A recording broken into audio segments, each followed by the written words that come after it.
तो class 8th math exercise 1B। तो इसमें पहला क्वेश्चन है निम्नलिखित कथनों में सत्य और सत्य बताइए।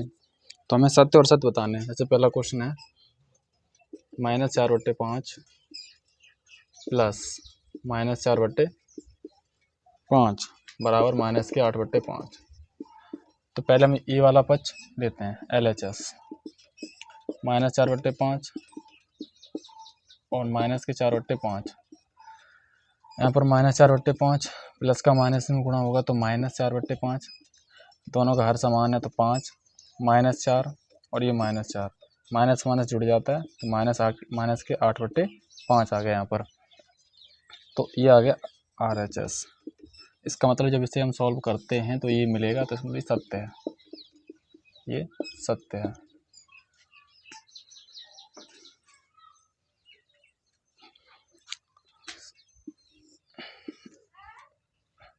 सवाल नंबर सेकंड, -6/7 प्लस 6 परमेय संख्या। अच्छा, परमेय संख्या नहीं है, परमेय संख्या नहीं है। तो परमेय संख्या कौन सी होती है? परमेय संख्या वो होती है जो बट्टे में लिखी जाती है। परमेय संख्या वो होती है जो बट्टे में लिखी जाती है। तो यहाँ पर -6/7 प्लस 6/1 कर सकते हैं। यहाँ पर एलसीएम कितना आ गया? 7 आ गया एलसीएम। 7 का भाग 7 में 1 बार, 1 गुणा -6 प्लस 1 का भाग 7 में 7 बार, तो 7 गुणा 6, तो -6 प्लस 7 6 42/7। अब 42 में 6 कितने बचेंगे? 42 में 6 घटाओ तो कितने बचेंगे? 2 और 36, 36/7। तो ये आंसर आ गया। अब बताओ ये परमेय संख्या है या नहीं है? बट्टे में संख्या है, एचसीएफ एक आएगा दोनों का, तो हम कह सकते हैं परमेय संख्या है। लेकिन ये बोल रहा है नहीं है, इसलिए असत्य हो जाएगा, ये असत्य। पहले का ही थर्ड है, क्वेश्चन नंबर पहले का थर्ड। इसमें बोला दो परमेय संख्याओं के जोड़ने का क्रम, दो परमेय संख्याओं के जोड़ने का क्रम बदलने पर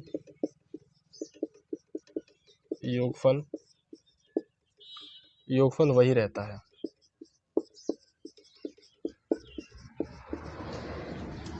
मतलब क्वेश्चन पहले का थर्ड है, इसमें बताना है कि दो परमेय संख्याओं के जोड़ने का क्रम बदलने पर वही रहता है। तो पहले परमेय संख्या क्या होती है? परमेय संख्या होती है जो बट्टे में लिखी होती है। जैसे एग्जांपल ले लेते हैं हम, कोई संख्या 6/3, 6/5 लेते हैं यहाँ पर, और एक संख्या लेते हैं 7/5। दोनों कैसी हैं? दोनों परमेय संख्या हैं। तो पहले सीधे क्रम में जोड़ लो, 6/5 और 7/5। तो एलसीएम 5 आ गया यहाँ पर, तो 6 + 7 कितना हो गया? 13/5। अब उसके बाद क्रम बदलने पर, तो क्रम बदल लो पहले, 7/5 और प्लस 6/5, तो कितना आएगा? 5 और 5 यानी हर समान है, तो हम एक बार लिख सकते हैं, इन्हें जोड़ दो, 6 + 7 ये हो गया 13/5। तो क्रम बदलने पर भी दोनों आंसर समान आ रहे हैं, तो हम कह सकते हैं ये सत्य है, ये वाला कथन सत्य है। क्रम बदलने पर भी, परमेय संख्याओं के क्रम बदलने पर भी जो हमारा आंसर आ रहा है वो एकदम समान आ रहा है।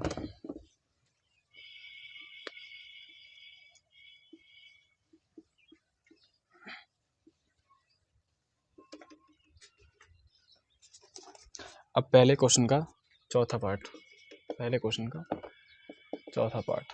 इसमें 3 परमेय संख्याओं का योगफल परमेय संख्या नहीं होता है। यानी 3 परमेय संख्याओं को जब हम ऐड करते हैं, तो परमेय संख्या नहीं होती है। 3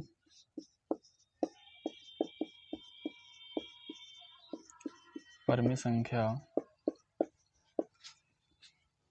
का योगफल परमेय संख्या नहीं होता है। तो हम लेट कर लेते हैं कोई 3 परमेय संख्या, एक 1/2 और एक 3/2 और एक 5/2। ये तीनों कैसी हैं? अपरमेय, वो तीनों परमेय संख्या है यहाँ पर। तो अब इनको ऐड करते हैं, 1/2, 3/2 और 5/2। तीनों का हर समान है तो 2, और सब जोड़ सकते हैं, 1 + 3 + 5, ये हो गया 9/2। 9/2 एक परमेय संख्या है। कैसी है? परमेय संख्या है, परमेय संख्या है। और यहाँ पर कह रहा है कि नहीं होता है, इसका मतलब असत्य है, ये असत्य है। अब देखो पहले क्वेश्चन के 4 पार्ट थे, पहला, दूसरा और तीसरा और चौथा। अगली वीडियो में क्वेश्चन नंबर दूसरे क्वेश्चन नंबर 2 से हम शुरू करेंगे, ठीक है।